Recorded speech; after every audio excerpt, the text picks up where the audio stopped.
going on, Yankee fans? This is Donald bringing to you a Yankified episode, bringing latest news from the freezing cold stove. And it's not good news if you are wanting Tats Imai to be a Yankee. Doesn't look like it's happening. Jack Curry says there's not a link and don't expect it to happen. It was a sobering report, and what little expectations I had for this offseason now got significantly lower. Let's be honest. I don't know where we're going from here. I don't know what the Yankees' plan is. I mean, our expectations for you were low, but holy fuck, guys. Our expectations for you were low, but holy fuck. That's all I can say. That is all I can say. It says it all in a nutshell. Brian Cashman, what are you doing? What is your plan? Why are you so complacent? Why are you so satisfied? How? What is going on with your budget, bro? Like, this is ridiculous. Do the Yankees have any plan whatsoever? I mean, it looks like their entire plan is Cody Bellinger. That looks like the entire plan. The entire plan is Cody Bellinger. What else is it? Cody Bellinger, some righty bats for the bench, maybe some cheap bullpen signings, and the trade market, maybe. I mean, let's hope that this trade market absolutely cooks, because right now, it looks like this is it. So once again, I emphasize what this picture says. Our expectations for you were low, Cashman, but holy fuck. So let's say hello to those in the chat. We got Jonathan in the chat. He's not very optimistic. Can't say I am either. Got Jonathan in the chat. Hit us up, guys. Hit us up. Say hello in the chat. Hit the like button. Well, we got FJ in the chat. What's going on, FJ? How are you guys feeling? We got Uncle T in the house. Uncle T. If you ever want to hop on, man, there is. You can hop on anytime you want. What have we got? We got another hello, brother, Yankees fan from 1975 here. All right, Dave. What's going on, Dave? How are you? How do you feel about the freezing cold stove report? Acevedo, is Cashman the only GM that can't make moves? I mean, why are trades so difficult? Why are they making things so difficult for themselves? Why are they so complacent? That's my question to you guys. Why are the Yankees so complacent? I mean, you look at the AL East now, and the AL East has gotten significantly better. You got the Boston Red Sox. I don't care what anybody says. That Wilson Contreras move is a very good move for them. I think it's an excellent move. That guy can play excellent defense at first base. He's also pretty versatile. So I like that move for them. He's going to give you 20 homers, 80 ribbies, and a really good defense. I think that was an excellent acquisition for the Boston Red Sox. Then you got Sonny Gray. Yankee career aside, he's actually had a very solid career, apart from his time at the Yankees. But he is an innings eater. At worst, he's an innings eater. And that goes with a pretty solid bullpen and rotation. So Boston look like they're in good shape. Let's be honest. They look like they're in good shape. Baltimore, they got Pete Alonso. I'll be honest. I wanted Pete Alonso. I think Pete Alonso would have been a really good middle finger to A, the Mets, and B, the league, by bringing in a superstar first baseman that's going to give you 40 home runs from the right side. You pair that with Aaron Judge, you got yourself a legitimate lineup, right? And what you sacrifice in defense, you make up for in offense.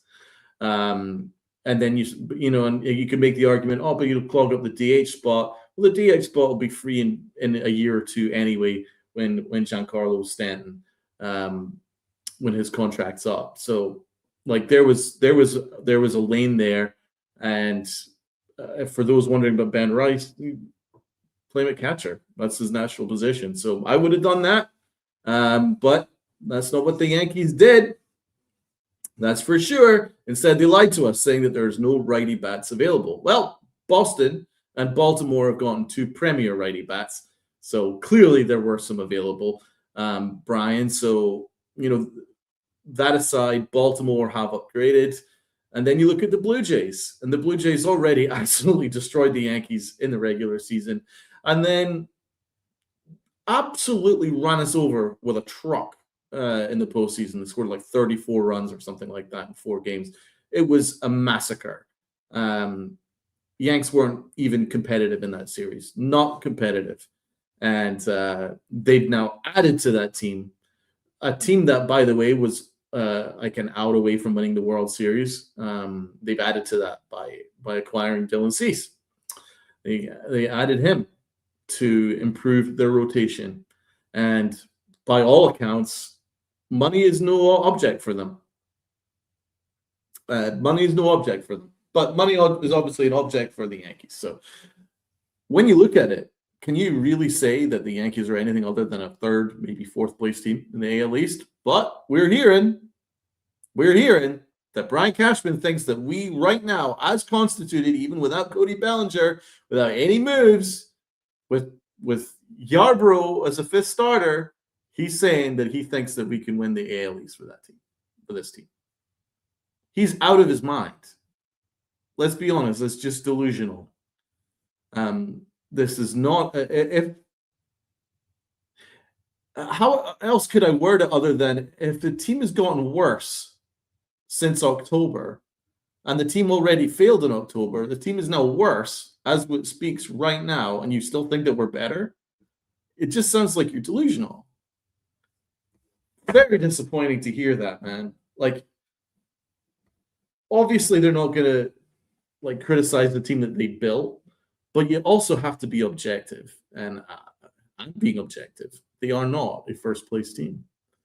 I would be shocked if they're a 2nd place team as it stands. I think they're a 3rd or 4th place team. Now, I completely understand that the market has not moved as fast as in prior winters. I do agree with that. And luckily, there are still targets available. I've been wanting Imai. I've been wanting him since day one. I think Bo Bichette now makes a ton of sense. Dude absolutely rakes with runners in scoring position, and he upgrades your infield. That makes a ton of sense. And Kyle Tucker is the best free agent on the market, and he's as close to a Juan Soto replacement as you're going to get. But the Yankees are not in on Kyle Tucker at all. And reportedly, the Yankees are not even in on Imai.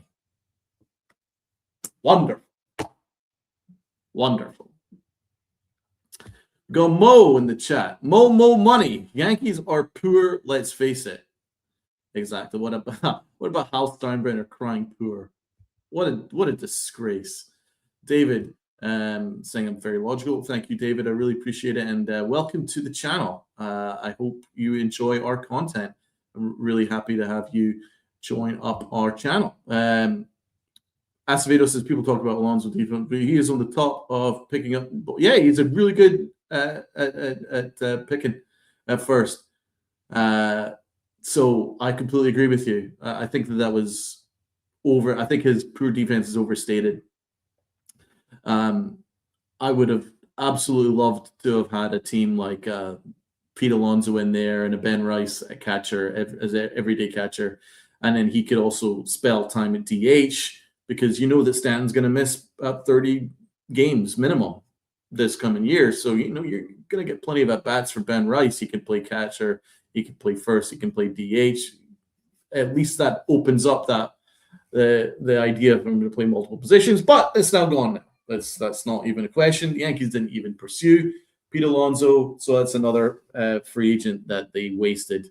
They're just not. They're just not in on anybody, guys. And I have to say, I've been watching the Yankees since God. I mean, what 1996, 95, 96, around about that time. And I have never seen a Yankee off season this complacent and this lost. And it's jarring to see that they're just not interested in anybody other than people that were in their own building. What are we doing here, guys? Paul Blackburn? Did you see his numbers last year? Paul Blackburn? $2 million? I mean, yeah, the $2 million is nothing. It's not about the price. It's the fact that you've used up another roster spot on someone who doesn't move you forward. This bullpen is not any better than it was. In fact, the bullpen is worse than it was. Devin Williams is gone. Didn't want Devin Williams. That's fine. Weaver's gone. Didn't want Weaver either. However, those are two big chunks out of the bullpen gone, and the Yankees are just Paul Blackburn. Paul Blackburn could have been available at the in spring training, guys. No one was looking to sign Paul Blackburn. No one. Not a single team was looking to rush to acquire Blackburn, for God's sake. And the Yanks rushed him in before Christmas? What are we doing here? I mean, that would be, he'd be someone that you'd probably get, would be like a spring training invite. That's the type of player he is. He's like a spring training invitee. And the Yankees made a big announcement for him. If that doesn't show you how lost this organization is, I don't know what to tell you, my friend. So, Blackburn, I didn't like that signing. I don't care. His numbers are atrocious. The Yankees think that we can maybe get lightning in a bottle with this guy, but I don't see it. I don't see it all. The numbers that he put up last year was atrocious. He had a 5.28 ERA with the Yankees. He had a 6.84 ERA with the Mets. In 2024, he had a 5.18 ERA with the Mets. What are you expecting to happen? In 2020, he had a 27 ERA for the A's. In 2019, he had a 10 ERA for the A's. 10! In 2018, he had a 7 ERA for the A's. This guy is an abomination of a pitcher, and the Yankees are running him in, going, oh, we got to bring him in. Got to sign him. Oh, God. It's not a good sign. That's someone that could be a non-roster invitee. And the Yanks are like, here's $2 million with plus incentives. What an awful contract that is. Garbage. Honestly. And then now you're hearing that the Yanks genuinely feel that Yarbrough could be their fifth starter until Rodon gets better, gets healthy. I mean, they're delusional. Yarbrough's fine. He'd be a solid long man in the bullpen. He's a solid sixth starter. If you need a spot starter, that's him. But an everyday fifth starter, that's not him. So again, I don't get it. I assume that the Yankees are just posturing, kind of like what they did with Bubba Crosby. Oh yeah, we're perfectly content with Bubba Crosby, and then they made it a trade. So maybe it's that, but again, I don't like it. I don't like what I'm hearing, and I can't tell you how. I can't express how disappointed I am. Now I know that I've got some notoriety for my rants and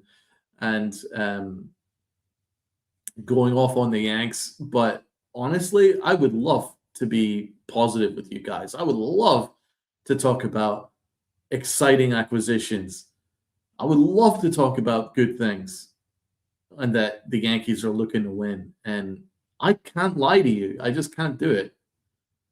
I would be doing a disservice to this channel, and I would be doing a disservice to you, the viewer, if I was anything other than completely and utterly honest with you. And the honest take is that the Yankees are complacent and they are self-satisfied. That is the very honest truth. There's gonna be content creators out there, and God bless them, that are gonna gaslight you and tell you that Paul Blackburn's a good signing, or that Yarbrough is a great fifth starter, or the Yankees' plan is smart and Cashman's waiting in the weeds. No, no, no, no, no, no. I'm sorry. The truth is, the Yanks are complacent. They think that they're better than they are. Now, I'm not saying they're not going to make any moves at all. I'm sure they will. But when Jack Curry is telling you not to expect anything, when John Heyman's telling you not to expect much, when Joe Sherman's telling you not to expect much, when all these major media members are all saying the same thing, that the Yankees are very content with what they got right now, listen.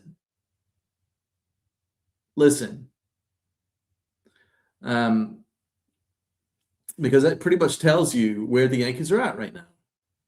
And then, to be honest, just check out their after ALDS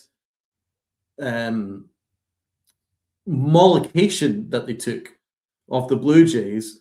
That press conference was nothing but self-satisfaction. Brian Cashman says, really proud, once again, delighted with his process, really proud of his team, just all good things. And he'll leave it to the masses to decide how we feel about it. Does that sound to you like a team that's intent on making changes to get better? When Aaron Boone was asked if he's worried about his job, what did he say? No, we've got another year or two. I'm on perfectly under contract. No worries here. Aaron Boone's not.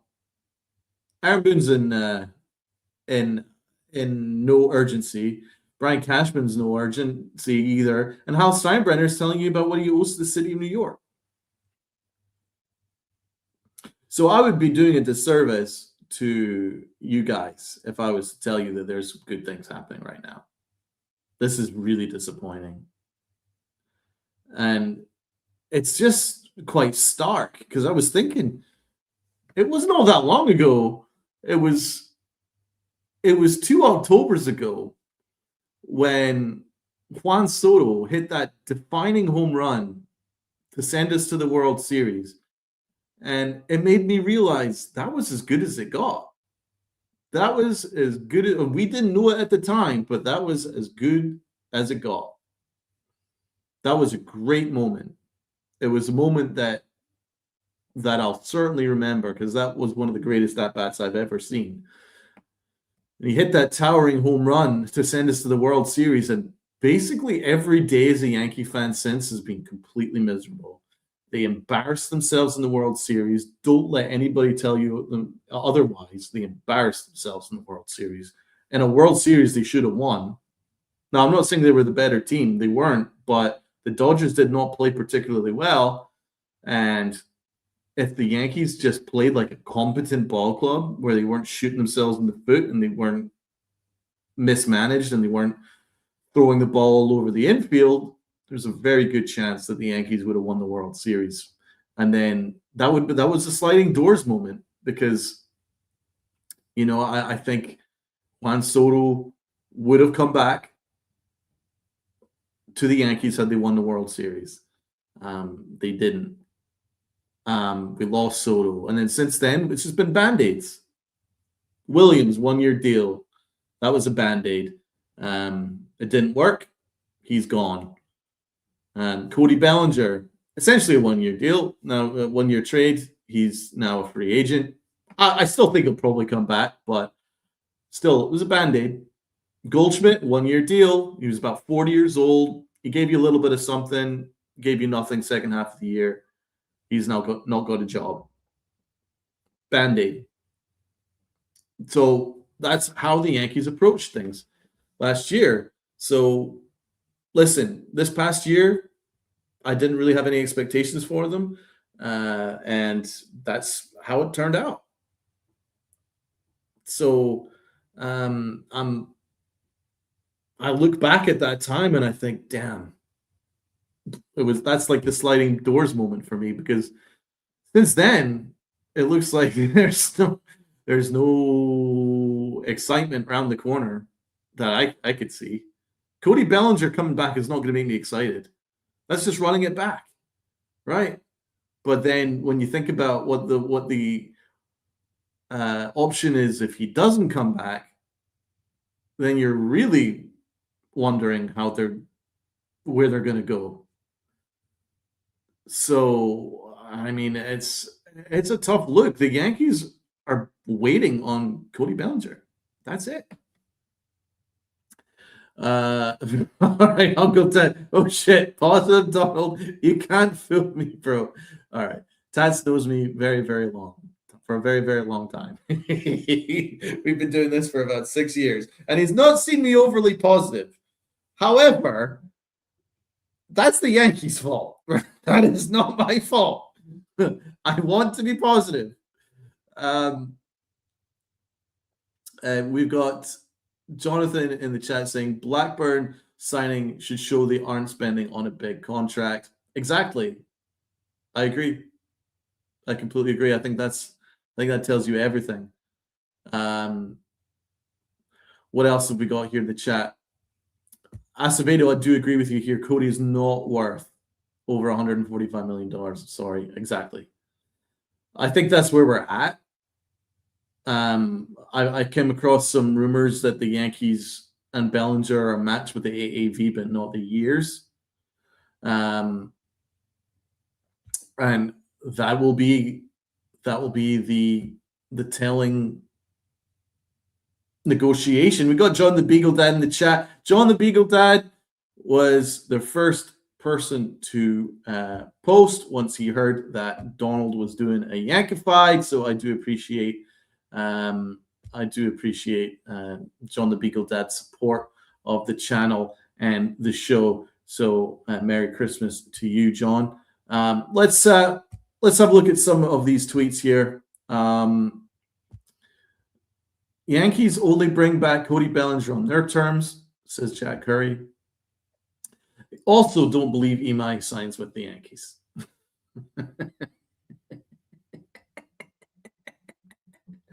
Oh, God. Horrible. This is a horrible Christmas if you're a Yankee fan. Good God. Why are they not interested in Imai? I'm going to open it up to you guys in the chat. Why do you think the Yankees are not interested in Imai?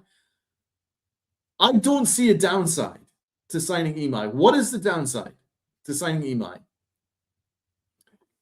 He is a pathway to the Japanese market, which the Yankees have lost. Completely pissed away. They're no longer a factor in the Japanese market. I can't remember the last Japanese player that we have had since Ichiro Suzuki and Tanaka.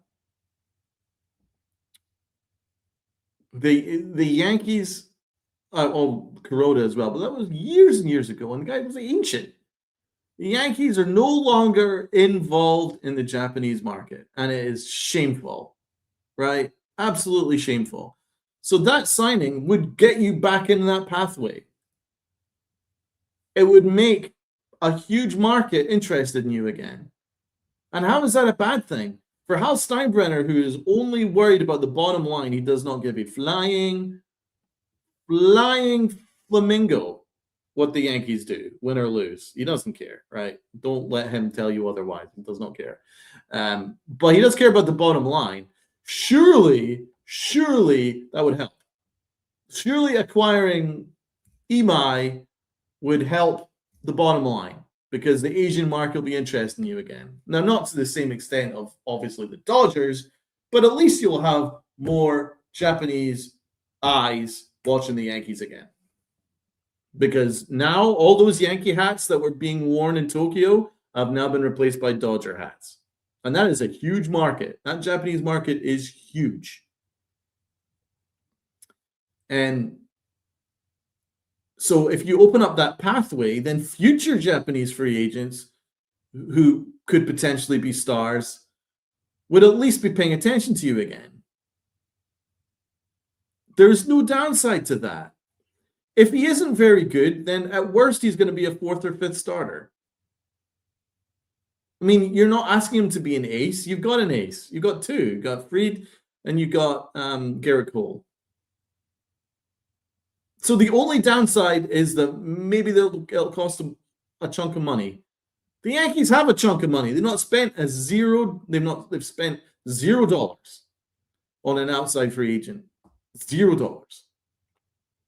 They've taken in $0 by a trade and acquired $0 worth of players outside and free agency as we speak, heading into Christmas, which is unprecedented. By the way, the Pittsburgh Pirates have spent more than the New York Yankees by a considerable margin now since they made a signing. So this is unacceptable and unprecedented if you're a Yankee fan. But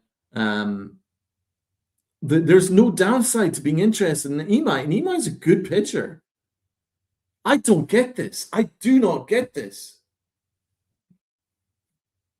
Like, why are they not all over him? Why is he not signed right now? He's due to go back to Japan in 10 days. Why are the Yankees not in love with this player? But from everything that we're hearing, they're not.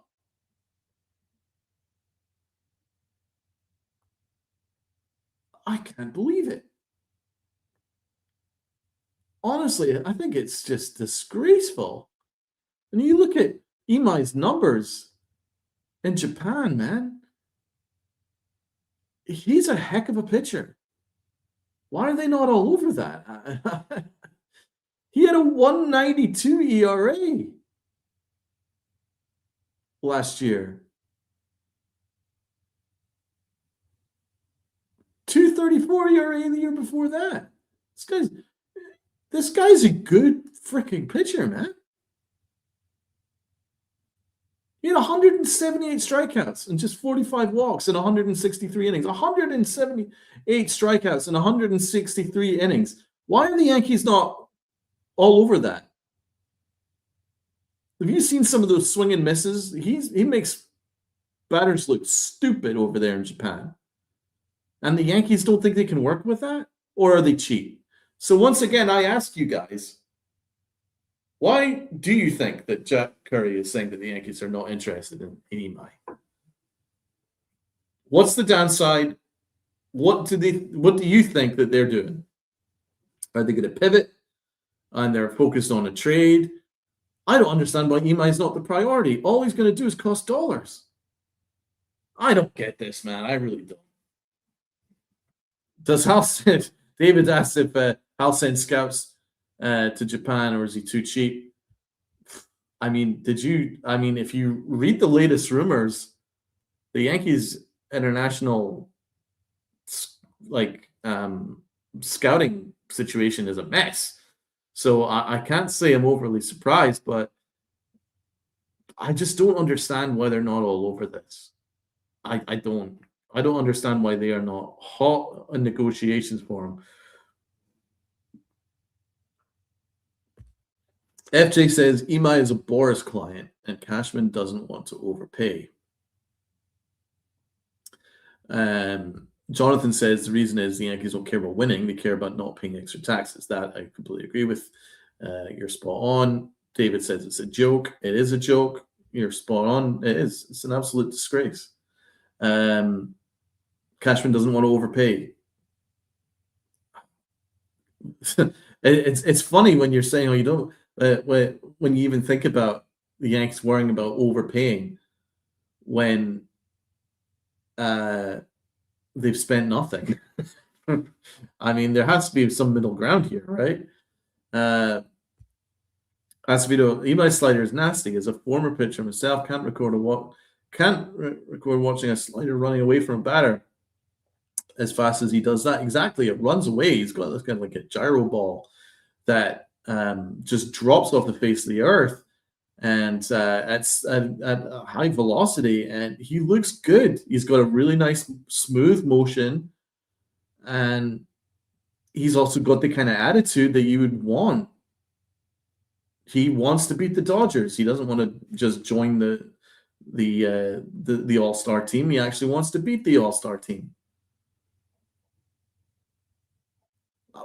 That's the kind of mentality that the Yankees are missing.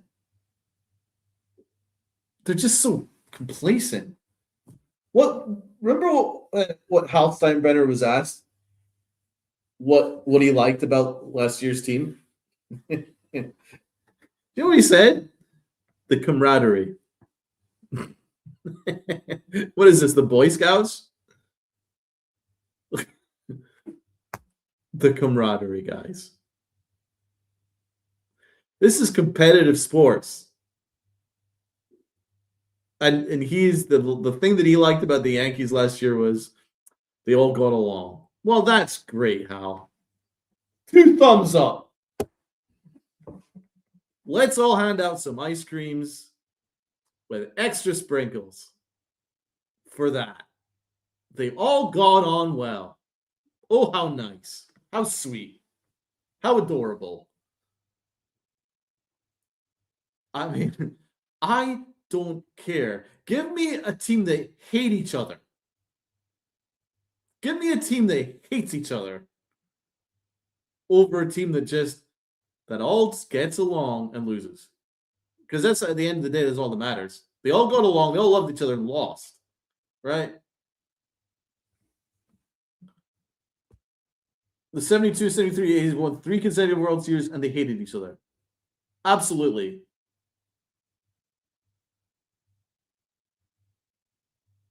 Good Lord, man. What about the 70s Yankees? What about Reggie Jackson and Billy Martin? They were going to blows. They were coming to blows. They hated each other. They won. A-Rod and Jeter. That was the frostiest Cold War in the history of the Yankees. And guess what? They won. They won a lot. They won a World Series and were damn good every single year.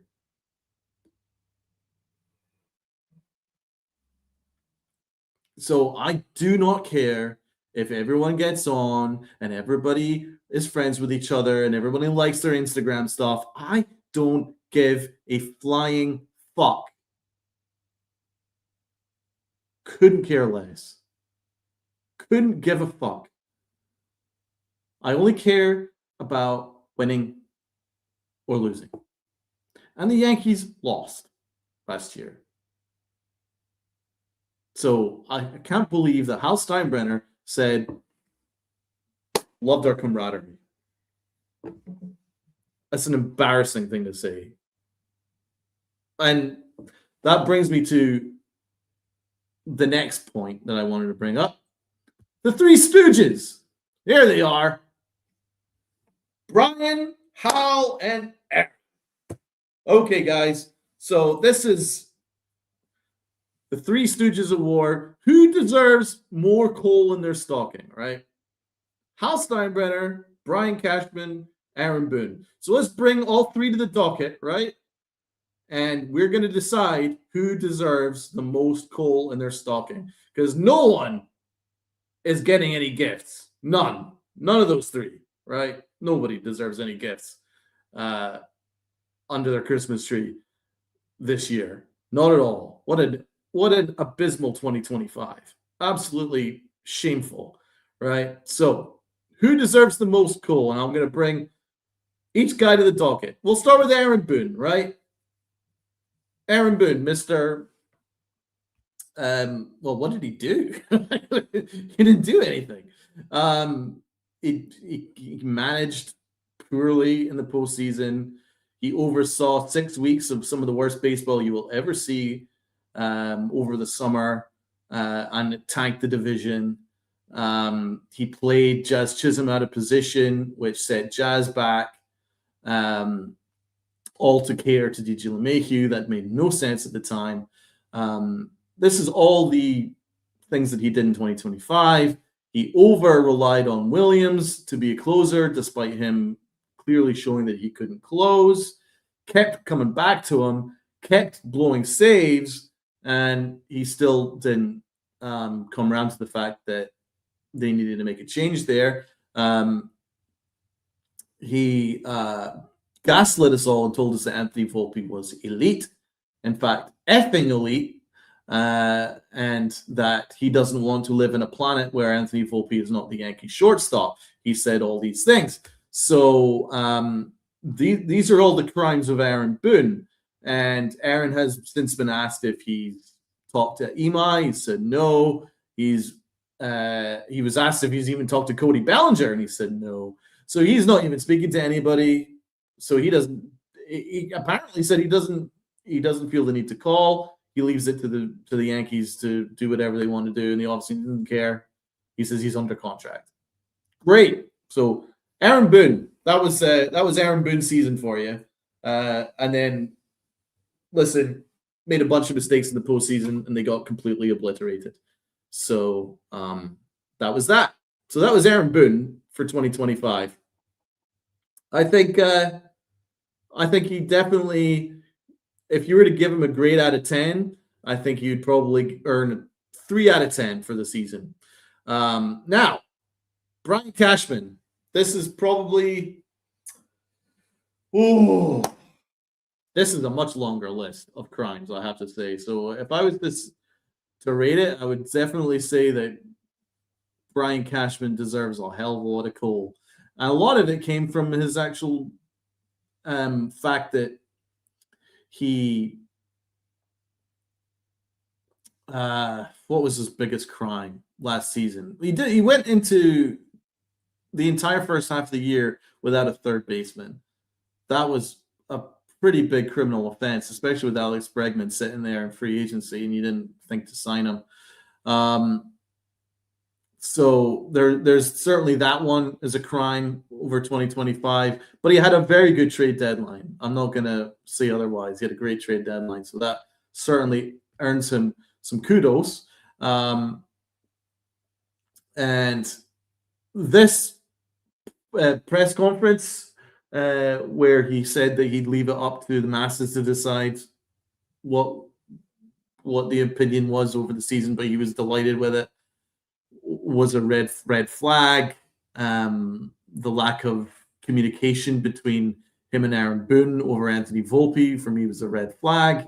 The fact that he says that not much needs to be done is another red flag. And I was really particularly offended by him being more angry at A-Rod and Jeter criticizing his roster than he was about the Yankees sinking without a trace in the postseason. He was far more angry at A-Rod and Jeter. And so far, he has done the square root of zip. Nothing. We've been through 2 meetings. We've had GM meetings. We've gone through the first wave of free agency.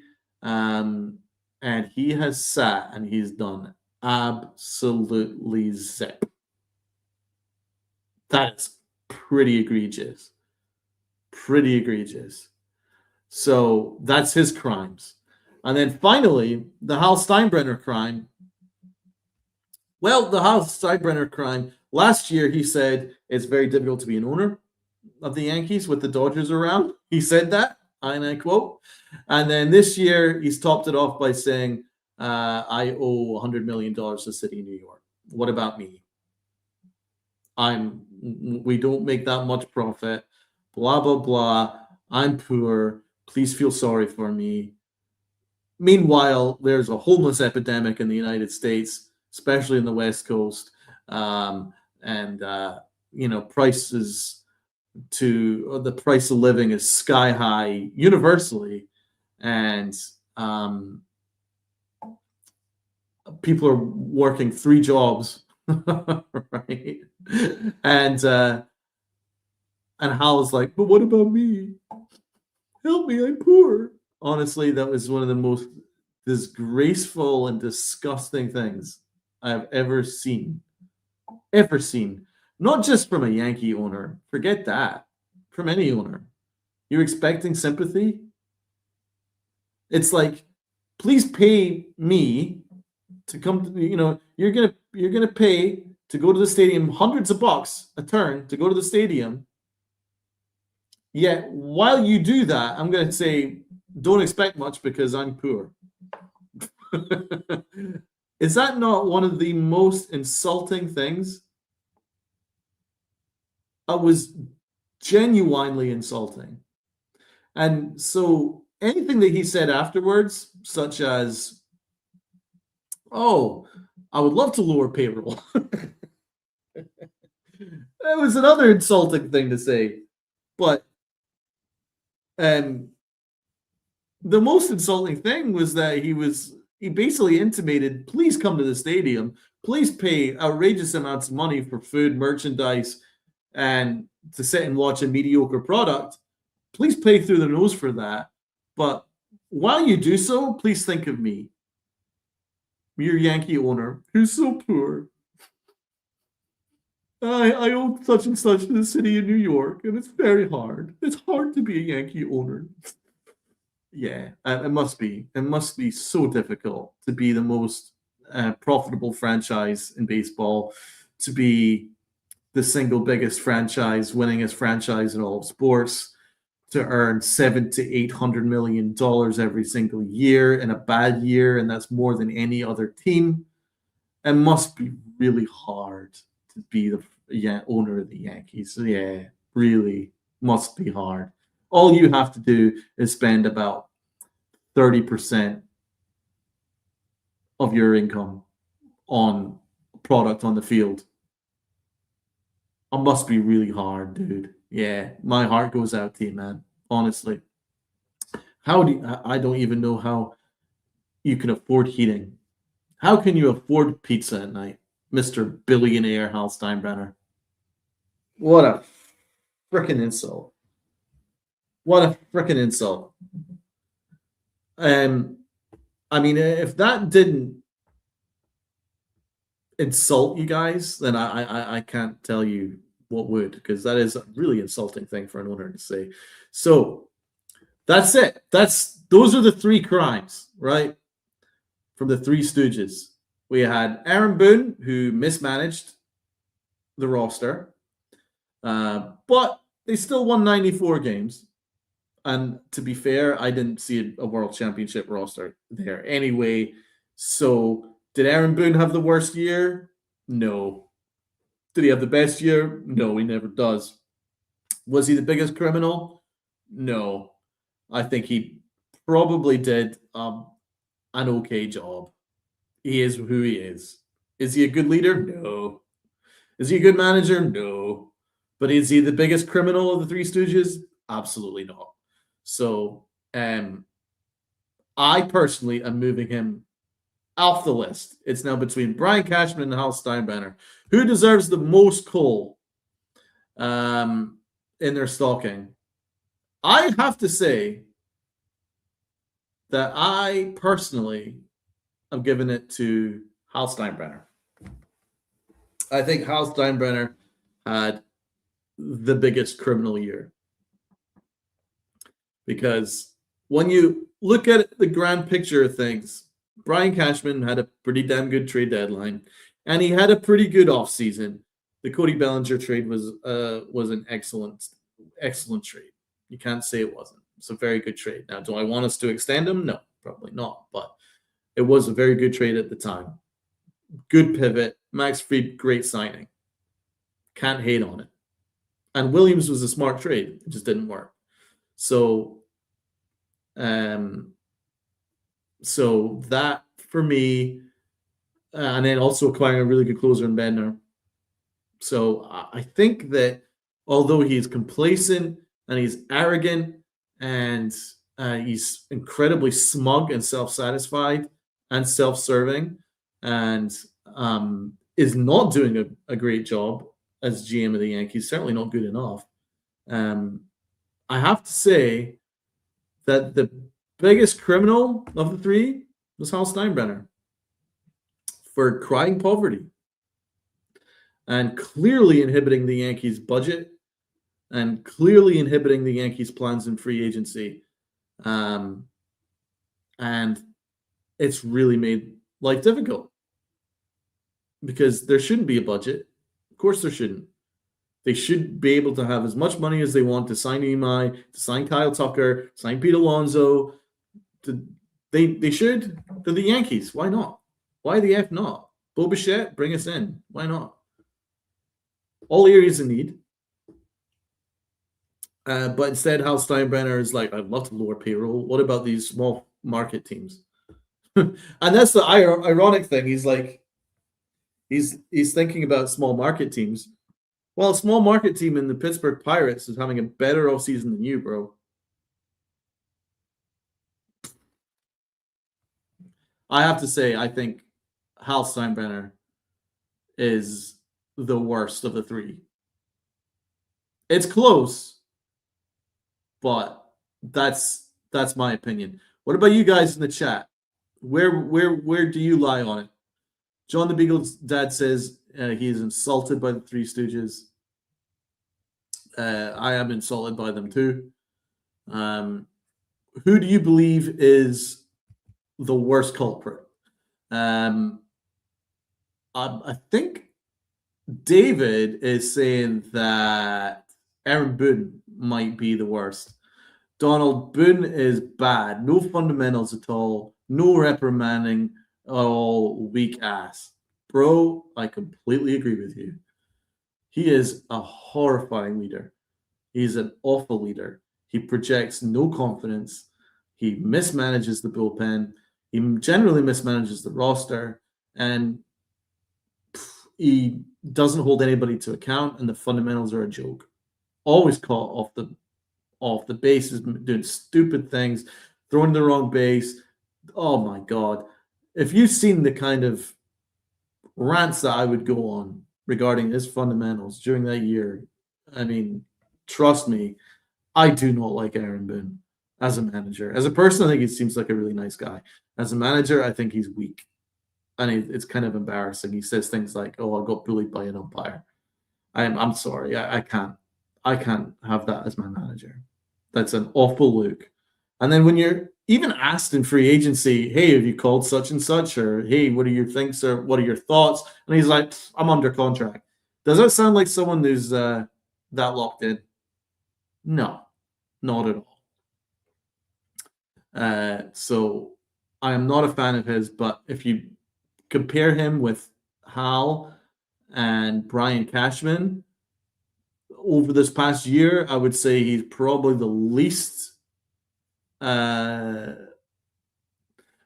the problems of the three, but it's still a pretty big problem.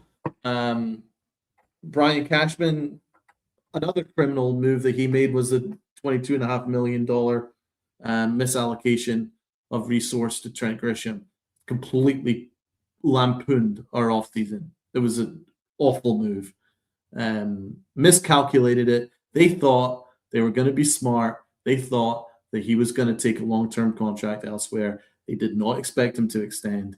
And once they extended, they were on the hook for $22.5 million. It's made things a lot more difficult to acquire Bellinger. And it seems to have taken them out of free agency altogether. It was an egregious move. It was egregious. So that is why I believe, along with him doing absolutely zip in free agency, that he is worse than Aaron Boone right now. But I still think that the most embarrassing of the three is Hal. As FJ says here, Hal, the billionaire crying poverty, is embarrassing to the whole organization. I mean, I know it's an overused term and cliche. Such and such would be spinning in his grave, but let's be honest here, George is absolutely spinning. He's spinning like a freaking electric drill right now. Listening to the abomination of an owner that Hal is. He is an abomination of an owner, man. He really is. It's totally wrong, insulting, and stupid to say the things that he said in his past press conference. Oh, I like the camaraderie. Oh, we made some changes to coaching. Oh, yeah, your change was the first base coach. Yeah, because your first base coach is the reason why everybody was getting caught on the and throwing out on the base paths and throwing the wrong base and this, that, and the other. Yeah, right. I'm supposed to buy that that was all because of the first base coach. I'm sorry. I'm not an idiot. You cannot fool me. That's your manager. Your manager who you love. Oh, we thought Aaron Boone, he said, well, Aaron Boone had a great year, right? But I didn't like the fact that we went 6 weeks where we played bad baseball. Who do you think is responsible for that, Hal? Aaron Boone. How stupid do you think we are? Oh, I'm going to blame it on the first base coach? How stupid do you think we are? And then Hal says, oh, what about the small market teams? Well, a small market team, the Pittsburgh Pirates, had a pretty damn good signing. So stop worrying about the small market teams and start worrying about your poor ass roster. I liked Ryan O'Hearn to the Pirates, 2-year, $29 million deal. Good deal. Smart deal. So it seems that there are some good players on that market. And it seems like small market teams are willing to spend. The only team that isn't willing to spend at all are the Yankees. Stop worrying about the small market team. You think the Blue Jays care? Do you think the Dodgers care? Do you think the Dodgers care about next year's CBA?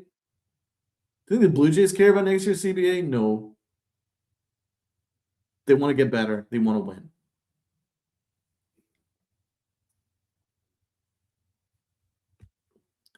Got Dave Rice in the chat. Evening, Donald. Happy holidays. Happy holidays to you. Happy holidays to everyone.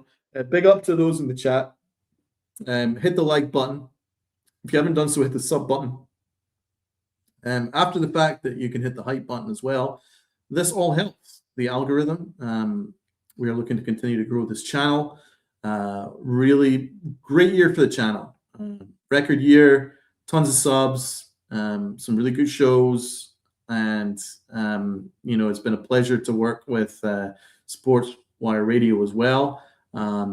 So, happy holidays to everybody at Sports Wire Radio. And happy holidays to everybody that watches the Pinstripe Chronicles. The fact that we do a show 3, 4, maybe 5 days a week, and we consistently get our loyal viewers to watch every time says that you guys enjoy our content, and also, just speaks to how this is a real friendship that we've developed on and off the air with a lot of you guys. So, guys and gals, so I do want to say a big thank you. And let's get back to the regular scheduled programming while I continue to toast the Yankees. How about that? So I'm absolutely appalled that the Yankees are at this stage. Jack Curry doesn't believe that Japanese pitcher Imai will sign with the Yankees. I find that appalling. Shout out to Fireside Yankees. Here's the latest tweet from them, and none of it is particularly good if you're a Yankee fan. Here's the latest, and the latest was from Fireside Yankees, where it says the vibe that Jack Curry is getting with the Yankees and Imai is that the connection does not exist. He believes Imai will not sign with the team. I find that just appalling, really. It makes no sense to me. I don't understand why the Yankees are not interested in this guy. Why are they not interested in this guy? I can't believe it. This guy's a great pitcher. Great, exciting pitcher. It's not an ace, but we don't need him to be an ace. We've got 3 excellent starters as we speak right now in Cole, Schlittler, and Fried. Not even talking about Rodon, who's another excellent pitcher. So we've got really good pitching. But Imai puts us over the top. Why would you not want to do that? Why would you not want to open up the Japanese market? And we haven't even heard that the Yankees are even interested in Okamoto. Okamoto would be a brilliant signing for the Yankees. That's someone that can play first, someone that can play third. Bat from the right side, give you power, give you glove. The Yankees haven't even linked to him. They don't want to pay him, Donald. It's not supernatural. But it is disgraceful. I know it's not supernatural. I definitely know it's not like Paranormal Activity. What number of movie are we on now? Like 36? I know it's not like Paranormal Activity 36, but it is pretty bad. The Yankees have money, despite what Hal Steinbrenner tells you. They have tons of money. They should be able to sign him. And they're not, and that's the problem. John the Beagle Dead says the Yankees are probably punting this season. Well, I'm sorry, but yes, you're right. If they just leave it as is, then they are essentially punting the season. Because at present, they're a 3rd or 4th place team in the division. At present. With no further incomings or outgoings. They are a 3rd or 4th place team. If they bring back Cody Bellinger, maybe a 3rd place team. Maybe. 2nd place if they have a great year. They're not winning the division, though. So, like, Cody Bellinger is not an answer to anything. It's just rolling it back. And what is the definition of insanity, folks? It's to do the same thing over and over again and expect a different result. And that's what the Yankees are selling you guys. Please come to the stadium. Please spend hundreds of dollars on tickets per game. Please spend hundreds of dollars on merchandise every game. Please spend hundreds of dollars in parking. Please spend hundreds of dollars. See where I'm going with this? On hot dogs and steaks and cocktails and ice cream and this, that, and the other, and chicken buckets. Please do all that.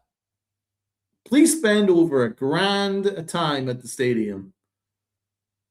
But please don't expect us to do anything in return. That is what you're hearing. That is what you're hearing. Please do all that stuff, but don't expect anything other than us rolling it back to a team that we know isn't good enough.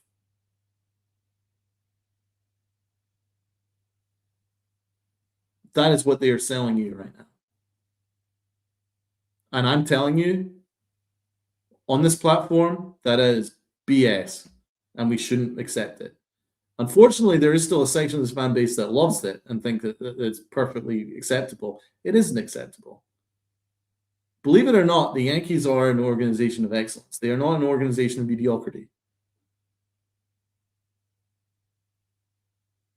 Excellence is defined by winning. Excellence is defined by continuing to strive to be better every single day. Better than you were the next day. Better than you were the day before. Always looking to get better.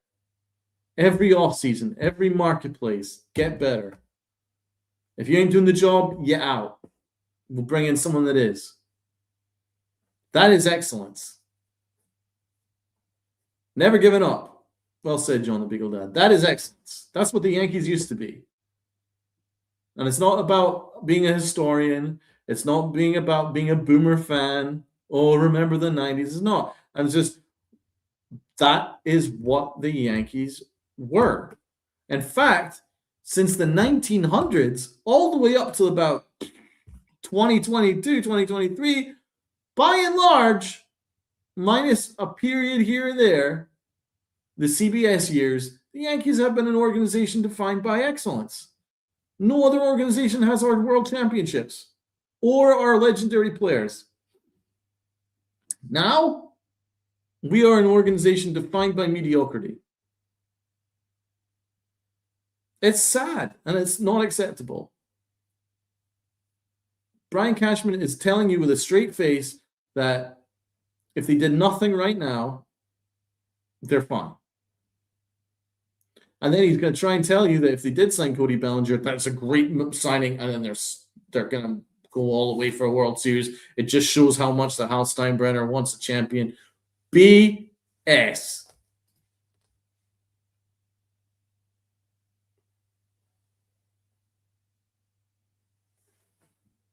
What about this statistic? From 1951 until 1964, the Yankees went to the World Series 11 times and won 7. That is excellence.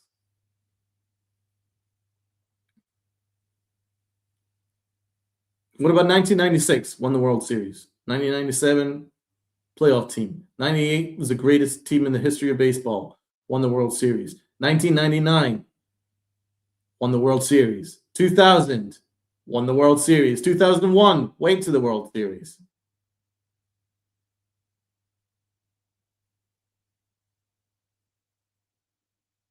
A couple of years later, had that historic home run from Aaron Boone. Went to the World Series. That is a dynasty. That is excellence. 2009, went to the World Series, won the World Series. Amazing team. That whole period between 1996 to 2009, excellence. Absolute excellence. Since then, mediocrity. Let's be honest. Being a one and done in the playoffs does not make you excellent. I'm sorry. I'm not going to allow the Yankees to gaslight you guys. Yes, they can. Yes, they make the playoffs most years. It's kind of hard not to. But this is who the Yankees are. They are flat track bullies. They have been for a number of years now, and Brian Cashman's very satisfied with that. They are flat track bullies. They take on the White Sox a number of times a year. You face these small teams. You face the A's. You face these small market, these small ass teams, and the Yankees destroy them. They score 40, 50 runs, and it beefs up their numbers, beefs up their averages. But then when the Yankees play above average teams, like the Red Sox, like the Blue Jays, like the Orioles, just within the division, further afield, National League, the Yankees get their ass handed to them. That's the truth. And then you get to the playoffs, it's the same story. Yeah, they'll maybe beat up on the Twins. The Yankees always beat up on the Twins. But if you face like a decent team, they're going to lose. But then Cashman's going to tell you, but our offense was amazing. Your offense wasn't that amazing, guys. It really wasn't. You made your money, you made your hay, you made your home runs by beating up on fourth and fifth starters and bad pitchers on shitty organizations. But once you got to face winning teams, you got beat more often than not. So that's not excellence. For me, that's mediocrity. I'm just holding the Yankees to the standards that they set themselves. It's as simple as that. Now, there's going to be some that will say Donald's crying, miserable ass Yankee fan, never happy. Not the case. Not the case. It's simply reminding them of the standards that they set themselves through their entire history. This is a very poor period for them. It's disappointing. No championships since 2009. The biggest criminal offense that they've done is they've not been able to take advantage of Aaron Judge's window. Aaron Judge will go down as one of the greatest hitters of all time, let alone one of the greatest Yankees of all time. And the Yankees have not taken advantage of his window. And they won't this year either. It's a real black mark on this organization. Um, that Aaron Judge was raking and very good on his um on his rookie contract, right? Signed a very reasonable contract now when you think about it. He could have signed for a lot more. He came back to the Yankees under the expectation that they were going to try everything possible to put a World Series winner around him, and the only move that they made serious was bringing in Juan Soto. And then they lost him the year after. But there's no accountability. A manager that can't hold players accountable, that has players run themselves off the base paths, run themselves out of innings, throw the wrong base, protect the wrong base, all these things that really matter, all these small details that really matter that Aaron Boone doesn't care about. No accountability there. Will fire a first base coach. This is not an organization of excellence. It really isn't. And it's really hurts me to say it, man. It really does. Believe it or not, I would say pre-COVID, I was pretty happy with the Yanks going. I was fine up until, I never liked Aaron Boone's hire. I hated the Aaron Boone hire. I just knew that this guy was going to be a big softie. I didn't realize it was going to be this bad, but I knew that this guy wasn't going to work. But I mean, he was okay for the first couple of years. It wasn't like an absolute atrocity. So, I was pretty happy with things up through 2019. Then we signed Garrett Cole. I was delighted. DJ LeMahieu had a couple of great years, and we gave the Astros a fun run. So, I mean, it wasn't all that bad. It's been post-COVID that the Yankees have really started to be an embarrassment. Just with the way that they run, with the way they operate. They're so self-satisfied.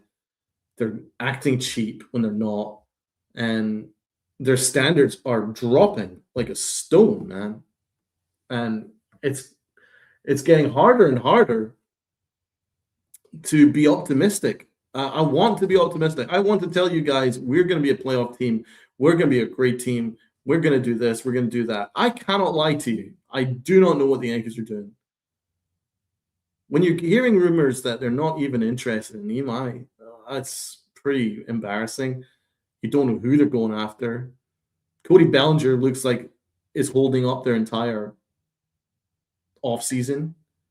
And even if they sign him, then you're allocating $100 million of their $300 million payroll on an outfield. That is a horrible use of resources, guys. Really poor allocation of resources. $22.5 million to Trent Grisham, who is not an all-star caliber player. He's an average to above average player at $22.5 million per year. That's a nasty ass contract. Cody Bellinger is not worth what he's going to get paid. Not at all. He's going to get about 30, 35 AAV maybe. Ain't worth that. Not by any stretch of the imagination. Aaron Judge, he's the one star. He's the one star in this team, in this lineup. And they've not taken advantage of his window. They're not gotten him any help. It's really sad. It's really sad. So not only are Yankee fans getting shortchanged, but Aaron Judge is getting shortchanged. And that's almost as much of a crime, really, to be fair.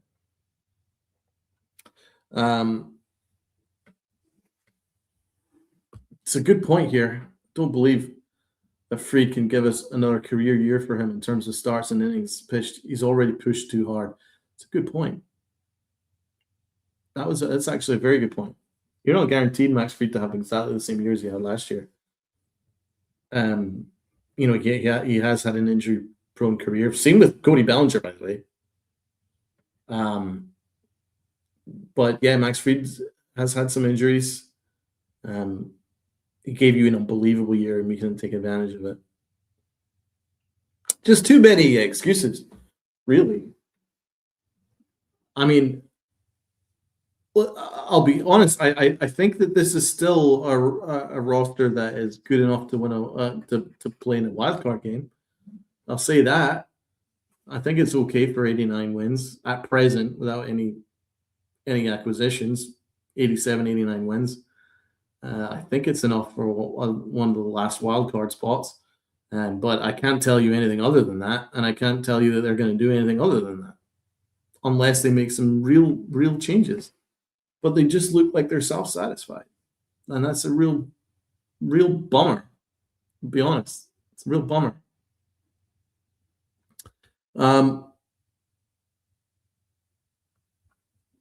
Got David in the chat reminding us that 50 years ago, on December 31st, we signed Catfish Hunter and started the foundation. Salute to you, David. Appreciate it. He's also right here that the Yankees are defined by no fundamentals. I completely agree with that. And that's the problem. But the Yankees are perfectly content with it. And I'm not. So I'm going to continue to hold them to their standard of excellence. And I expect that. And if I'm not going to get that, you're going to hear from me. It's as simple as that. So some other rumors and some other news that has not gone well, not gone down well with me either, is the whole stuff. How are we, Jacob? What's going on, Jacob? Good to see you, man. Another thing about Brian Cashman that I have to go after him for is this whole international nonsense where the Yankees lost a Season to the Mets. This guy, Wandy Season, was going to be one of our top prospects, and he went elsewhere because of the chaos in our international director position. This is another egregious look and another sign that the Yankees are completely and totally lost. And this is going to be another crime from Mr. Stooge right here, Brian Cashman. He is really racking up he's racking up the crimes. He is racking up the crimes, bro. He is racking up the freaking crimes. So I'm gonna pull up this tweet, and we're gonna go through it. It's another awful look, and I'm pretty furious about what the Yankees are doing again. I just think that they're a lost organization. I'll be honest with you. I think they're completely lost. I think they're in chaos. I think they're a Yankee organization in complete chaos. But let me pull up the tweet, and we'll go through it together. Oh, geez. It's just another kick in the teeth to the way that the Yankees front office is running. So here we go. Bring this up right now, and we can go through it. Apologies, I don't have a producer. Be really good if I had a producer. Then we could be a little bit quicker on the dial here. But let me finally pull up this frickin' tweet, and we'll go through the latest report here regards to disturbing stuff. 1 month after Roland's departure, both the Seagen's representation and the Yankees sat down to negotiate the agreement's confirmation, because he gave the Yankees a verbal confirmation that he was going to choose the Yanks. One source told me that they were trying to raise the bonus to at least 3.8 to 4.2 million, right? So just that difference, right? What happened was that no one with the Yankees could make a decision at that time. Naturally, around that same time, the Yankees began the interview process for their international director position, During the winter meetings, another source, oh, by the way, that was winter meetings where Brian Cashman wasn't there for, by the way. Another source very close to the process told me that Omar Minaya was among those leading that process, with several proposals on the table, both from outside the Yankees organization and from within.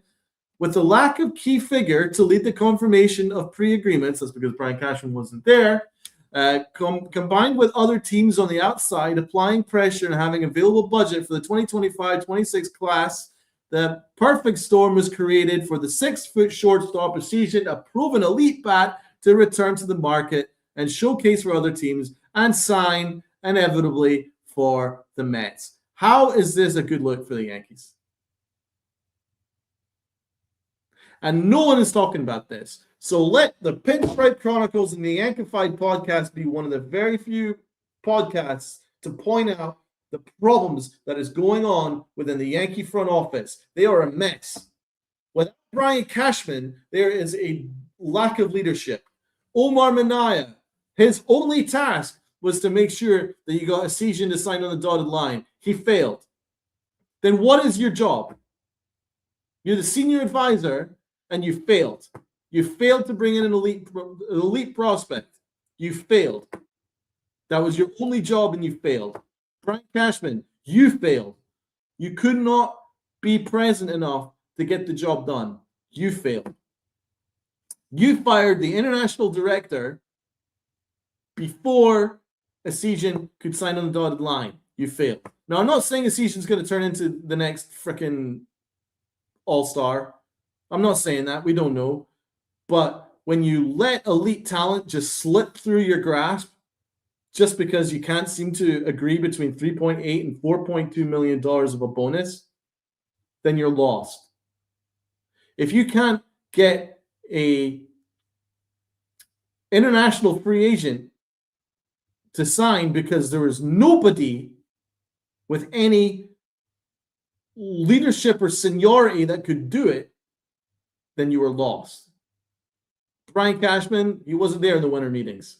I told you it was a bad sign, bad look. It was. Omar Minaya failed. Bad look. No international director going into the fact that when you need a point where you need to sign international free agents. None, because you fired them without a plan. Bad look. There is a lack of leadership. A lack of leadership, and I am disgusted. Disgusted with this front office. They are lazy. They are lazy, and it's time to hold them accountable. They are lazy. What a lazy-ass organization, man. So, shout out to at Wilfred Bergvist. Just an awful look all around from the Yankees. Just awful. Absolutely shameful.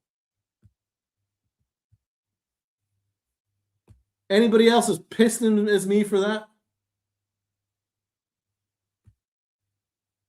Dave Reich, Cash fumble fucked his way through that. He did. Dave Rice, this is the small-mindedness of the front office under Cashman. Facts.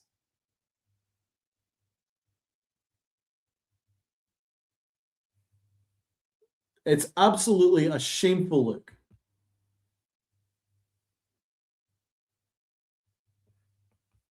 Absolutely shameful look. You let slip a really promising talent just through your own incompetence, not because you made a decision going, actually, you know what?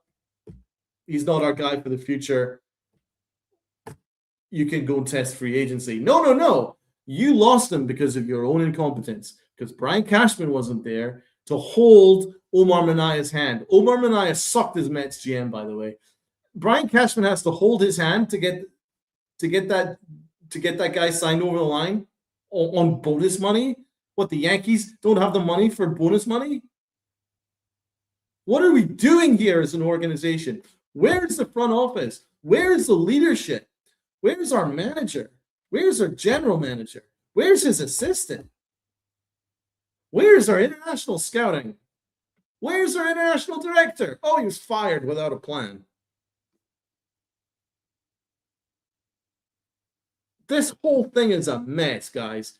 Do not lie to yourselves. Do not let the Yankees lie to you and tell you that Brian Cashman is waiting in the weeds like some frickin' leopard waiting to pounce on a gazelle. No. He is lazy and he's self-satisfied. Whole front office is. Hal Steinbrenner, lazy, self-satisfied. Aaron Boone, incompetent. Whole front office, lazy, self-satisfied. That's what the Yankees are. Lazy and self-satisfied, and I will not stand for it anymore. I'm tired of it. I'm sick of it. I've had it up to here with it. Be better. This is the Yankees. It's an organization of excellence, and if I have to hold them to that, by God, I will do so. So, yeah, I am disgusted at that report. I think it's an awful look for an organization. It really makes my blood boil. The fact that we're not interested in Imai apparently makes my blood boil. The fact that we're not even looking at Kyle Tucker makes my blood boil. Just awful look. Disgraceful.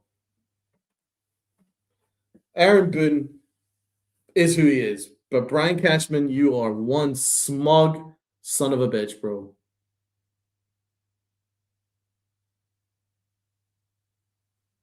And Hal Steinbrenner, pathetic. That's all I can. That's the only word I can come up with for you. Pathetic. Pathetic ass owner. Whew. Right. I started to cook there. I started to cook. All right. There you go. You got a little bit of a Yankified rant. Pre-Christmas rant. Believe it or not, I'm excited for Christmas coming up. Nothing to do with the Yankees, but I'm excited for Yankees coming up. I hope everybody has really happy holidays, whether you celebrate Christmas or not, whether it's whatever you guys celebrate. I wish you happy holidays. And my sincere appreciation to everybody that watches. And I can't express that enough. I do really appreciate and I love doing this. I love this platform. I love talking to you guys. I love the interaction, and I love the friendships that we've developed on and off air. So all these things have been really good, and I look forward to doing it again as we move forward into the new year. There'll be plenty of Yankee fights, and you will get your fix of Uncle Tad's and myself 3 times a week. Hopefully get Rob back if we can get Rob to change the schedule. So if anybody wants to do that. But yeah, salute to Rob, salute to Uncle Tats. Those are my brothers from another mother, and we have formed this channel and really proud of it. So let's get this thing to grow. So if anybody could hit the like button, hit the sub button. Good to see a new member in the chat here. Good night, Donald. 11 p.m. here. Got to hit the hay. Salute to you, man. Merry Christmas, Happy New Year, and look forward to talking to you in the future. And same sentiments to everybody else. Happy holidays, Happy New Year. Be safe. Have a great time with the family. I hope the presents are good. If you get some good Yankee merch, do let us know in the chat. Hey, we'll see what Santa has to offer. It'll be from nice gifts, maybe, hopefully, and but more importantly, just spending time with the fam. But I'm looking forward to doing that. I'm tomorrow morning. I'm heading down, spend time with mom, and spend the Christmas together. Looking forward to that. And we'll see how that goes. Whether the Yankees do anything, good news is we got some NFL, we got some NBA. The Knicks are playing Christmas Day. I'll be watching that for sure. Let's go Knicks. The only good team in New York. The only team that looks like going to win in New York. So let's all get behind the Knicks. Anyway, guys, do really appreciate it. Thank you so much to everyone that's watched. And once again, great chat. Killed it again. And we will be back in a couple of days to break down the latest on the Yankees freezing cold stove. All right. Be safe. Happy holidays. Good night.